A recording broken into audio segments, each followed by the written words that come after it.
bersama saya Flareza, Ratu Keterangan dari Kehidupan. Afghanistan kini bergejolak setelah kelompok Taliban menguasai sebagian besar wilayah negara.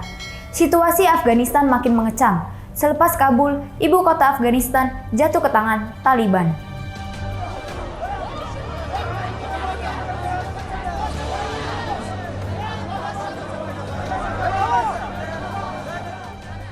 Warga Afghanistan bergegas meninggalkan negaranya karena khawatir Taliban akan menerapkan kembali jenis aturan yang brutal, menghilangkan hak-hak perempuan.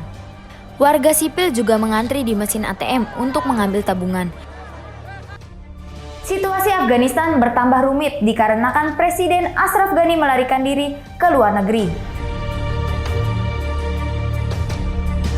Kelompok Taliban kemudian bersenjata untuk menyebar ke seluruh ibu kota dan pada akhirnya menguasai istana presiden di Kabul.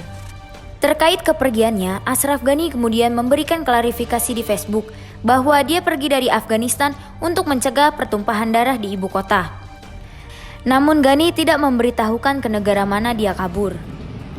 Taliban merebut hampir seluruh Afghanistan hanya dalam waktu seminggu. Padahal pasukan keamanan pemerintahan Afghanistan telah dilatih Amerika Serikat dan NATO dengan menghabiskan anggaran miliaran dolar selama hampir 20 tahun.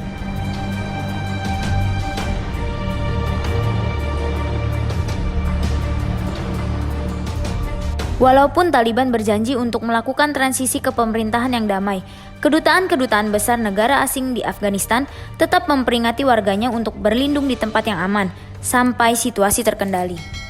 Taliban telah mengarahkan serdadunya untuk mengambil alih pos polisi, serta berjanji tetap menjaga hukum dan ketertiban selama masa transisi.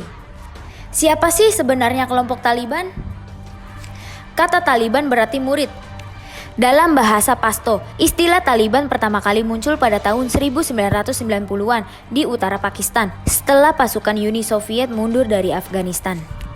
Di awal pendiriannya, pasukan Taliban didominasi oleh orang-orang etnis Pashtun yang didiami wilayah selatan Afghanistan.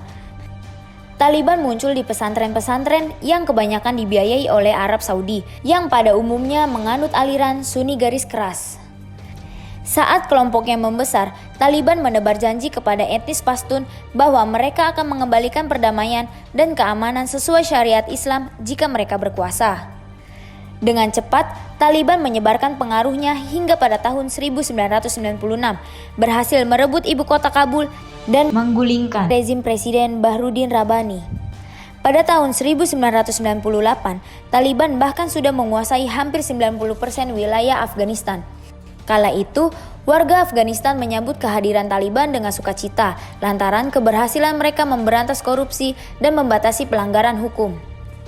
Taliban memperkenalkan hukum yang disebut sejalan dengan hukum syariah. Laki-laki diharuskan menumbuhkan janggut dan perempuan harus mengenakan burqa yang menutupi seluruh tubuh.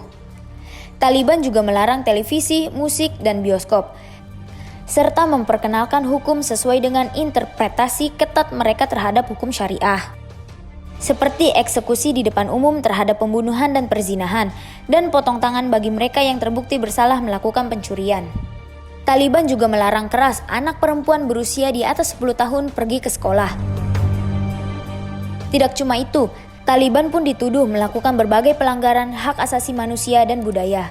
Salah satu yang paling terkenal adalah ketika Taliban melanjutkan penghancuran patung Buddha Bamiyan pada tahun 2001, sehingga memicu kemarahan publik internasional.